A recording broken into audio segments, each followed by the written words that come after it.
Assalamualaikum warahmatullahi wabarakatuh. Perkenalkan, nama saya Hidrawati Arwias, SPDI. Saya merupakan calon guru penggerak angkatan 10 Kabupaten Bogor, Sulawesi Tengah. Baiklah, dalam kesempatan ini saya akan mengerjakan tugas koneksi antar materi modul 2.1 tentang pembelajaran berdiferensiasi. Apa itu pembelajaran berdiferensiasi? Pembelajaran berdiferensiasi adalah usaha guru dalam menyesuaikan proses pembelajaran di kelas untuk memenuhi kebutuhan belajar murid. Ingat ya, setiap anak adalah unik. Mereka punya kelebihan dan kekurangannya masing-masing. Begitu pula dengan minat gaya belajar, kebiasaan pola pikir, kemampuan literasi, dan lain-lain pasti berbeda. Disinilah diperlukan usaha guru untuk dapat memenuhi kebutuhan belajar murid yang berbeda-beda agar mereka merasa nyaman saat belajar di kelas dan tentunya tujuan pembelajaran dapat tercapai. Ingat ya, setiap anak adalah unik. Mereka punya kelebihan dan kekurangannya masing-masing. Begitu pula dengan minat gaya belajar, kebiasaan pola pikir, kemampuan literasi, dan lain-lain pasti berbeda. Disinilah diperlukan usaha guru untuk dapat memenuhi kebutuhan belajar murid yang berbeda-beda agar mereka merasa nyaman saat belajar di kelas dan tentunya tujuan pembelajaran dapat tercapai. Bagaimana cara untuk dapat melakukan pembelajaran berdiferensiasi di kelas?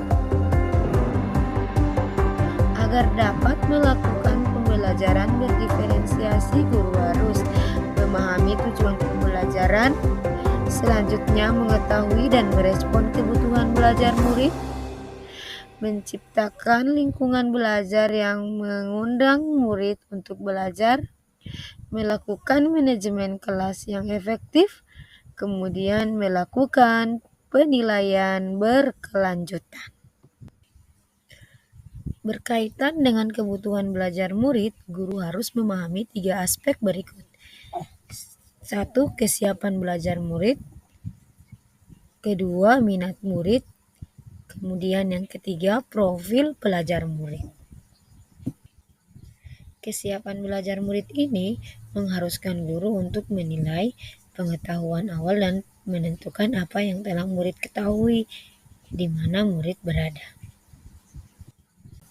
Selanjutnya tentang minat murid. Minat setiap anak berbeda-beda. Minat adalah salah satu motivator penting bagi murid untuk terlibat aktif dalam proses pembelajaran.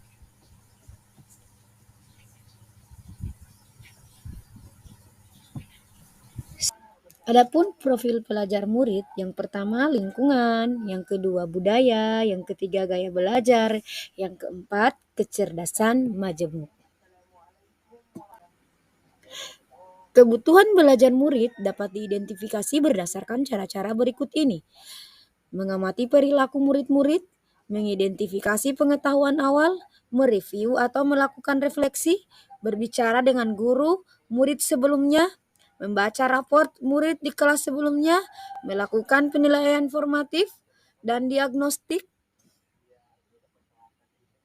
Strategi untuk mendiferensiasikan berkaitan dengan apa yang kita ajarkan seperti materi, konsep, atau keterampilan yang perlu dipelajari berdasarkan kurikulum. Salah satunya ataupun mengkombinasikannya. Diferensiasi konten berkaitan dengan apa yang kita ajarkan seperti materi, konsep, atau keterampilan.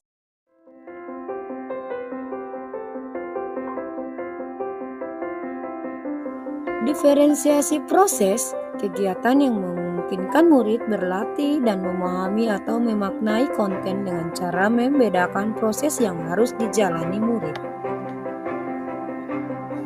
Dan diferensiasi produk, bukti yang menunjukkan apa yang murid telah pahami dengan cara membedakan atau memodifikasi produk sebagai hasil belajar murid, hasil latihan, penerapan, dan pengembangan apa yang telah dipelajari. Lalu, adakah keterkaitan antara modul pembelajaran berdiferensiasi dengan modul-modul yang lain? Tentu saja ada. Untuk dapat menentukan pembelajaran berdiferensiasi, maka guru harus berusaha memenuhi kebutuhan belajar anak sesuai dengan kodrat alam dan kodrat zaman, berdasarkan filosofi Ki Hajar Dewantara. Dalam melaksanakan pembelajaran berdiferensiasi, seorang guru penggerak harus berpihak pada murid, reflektif, mandiri, kolaboratif, dan inovatif. Untuk pembelajaran berdiferensiasi agar dapat memenuhi kebutuhan murid, dengan demikian seorang guru penggerak dapat mewujudkan kepemimpinan murid dengan menuntun murid merdeka belajar. Hal ini sesuai dengan nilai dan peran guru penggerak. Selanjutnya, pembelajaran berdiferensiasi dapat menjadi salah satu strategi untuk mewujudkan visi guru penggerak yang berpihak pada murid. Dan dalam pelaksanaan pembelajaran berdiferensiasi antara guru dan murid harus ada kesepakatan kelas terlebih dahulu agar proses pembelajaran dapat berjalan dengan baik sesuai dengan nilai-nilai budaya positif. Terima kasih, semoga bermanfaat untuk kita semua. Salam guru penggerak.